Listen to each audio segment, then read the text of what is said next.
Hey, Nancy from Soulvibe here, and get comfy because today we're going to talk about competition.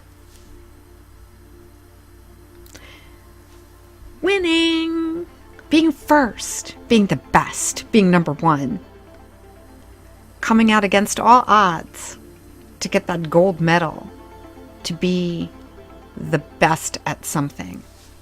Boy, does that let off the brain juices in our brains, right? Making us feel confident and amazing to get that award. Okay? And it makes us want to do it again. And it inspires us to continually try to be number one. Because anytime that you've had that feeling, you want to replicate it. Now, that's not inherently bad, right? I mean, there's nothing wrong at all with us wanting to push ourselves to be better than everybody else at something. And keep in mind, this drive isn't emotional. Not really. It's not mental. It's certainly not spiritual. It's instinctual.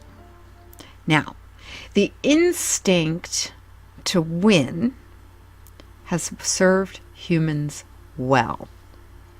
I mean, from the beginning, if you think about it, if the original human beings didn't have this strong instinct, they would not have wanted to win against the elements. They would not have wanted to win against one another for shelter, for food, to pass on their DNA.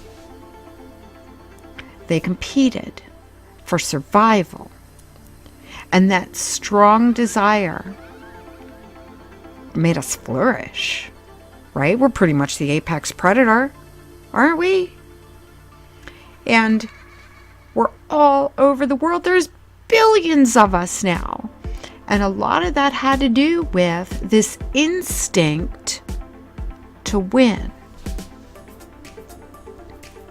Well, now we're in the 21st century. We have gone from having to compete tribe against tribe for a food source to sports competitions where the fans are just as invested in the outcome of their favorite team as the players are. As a matter of fact, some of the highest paid people in the world and some of the most celebrated heroes that we have as a society are sports figures. People who have won competitions.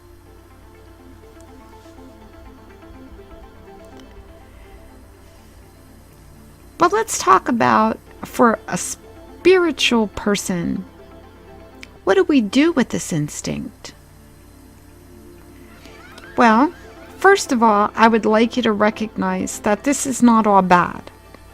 There are places and situations within our society where competition is productive. Okay? So, for example, in the marketplace, if there was no competition whatsoever to Wally World, and you weren't able to go to Target, or any other store for that matter, because all you had was Wally World, well, that would kind of stink, wouldn't it? I mean, not to say that they don't have some good stuff, but for the most part, you want a variety. You don't want to just have what one place decides that you can have. You want choices. And you want the place with the best choices to survive and to thrive so that you can continue to get the stuff that you want to get. So in that way, yeah, sure, competition is essential for our economy and for us to be able to have the kinds of things that we want to have. And also so that when new inventions take place, that we have access to that.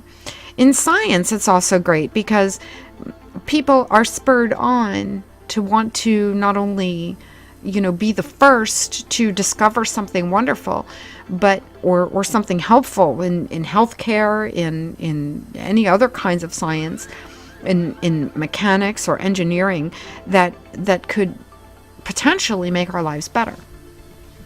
So again, that kind of competition for our lives, for our marketplace, awesome, right? Absolutely awesome.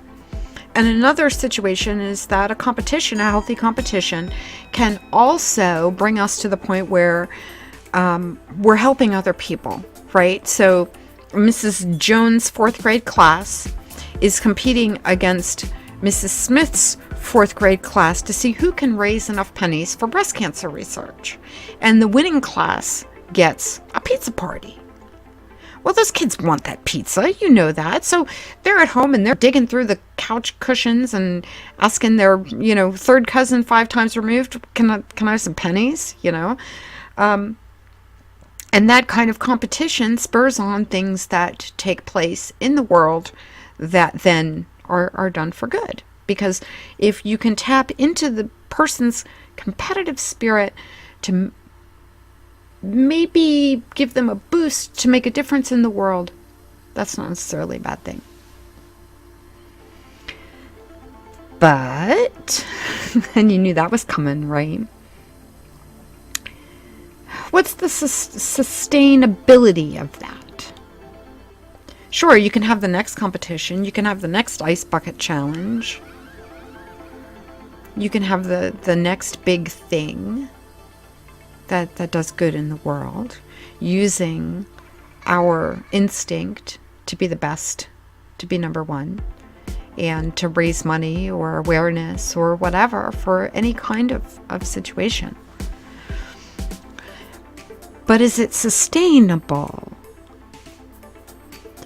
Once you have helped by dumping a bucket of ice on your head for something, do you still care about that? Or were you just part of a challenge? Were you just part of a competition, and now the cause that you were working towards isn't really on your radar because it without that competition, it's not setting off those same brain juices. And what I would like to see personally is for humans to start using their competitive spirit to be more competitive with themselves, to better themselves every day. How can I be better today? How can I win today against my yesterday?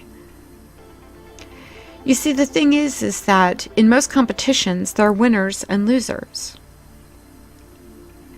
And as a result of those winners and losers, someone has to lose.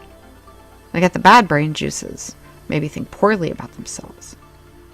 So that somebody can go, I won, I'm the best, look at me, right? But then somebody else has to feel poorly. Now look, there's a whole range of human emotions. And I'm not saying that it's necessarily a bad thing that when we lose, that we're not spurred on to do better next time by those emotions that come up, because that's essentially why they're there. So that if you are the loser, that next time maybe you work harder to get to be the winner. But here we are in the 21st century, and we still have a very, very strong instinct to win. So what can we do as individuals who are seeking to be more mindful, to be kinder, to be more generous? What can we do with this instinct to make the world a better place? That is the conversation that I would like to have. I would like to see us compete with ourselves. How can I outdo myself today based on yesterday or last week or last month. It doesn't matter. When we make these goals, or what kind of goals we make. But I'm a believer that we can use this competitive spirit that we have within ourselves, this deep instinct, to now find ways to make this world a better, safer, happier, more peaceful place. Because you see, it starts with us. It starts with me. It starts with you. It starts with every individual who makes the decision to be part of the shift and be part of the change that this world needs. We can't sit around waiting for other people to do it. We have to take part ourselves. So I ask you today, how can you use your deep and driven spirit, instinct, to be number one, to make this world a better place and to have fun and all those great brain juices doing it? Now, if you like this message at all, please do visit us at soulvibe.com. We have great inspiration that will lift you up every single day. We send the horoscopes and the fortune cookies and soul advice right to your inbox or through our app every single day to keep you happier and healthier. And please do subscribe here so that you never miss a message.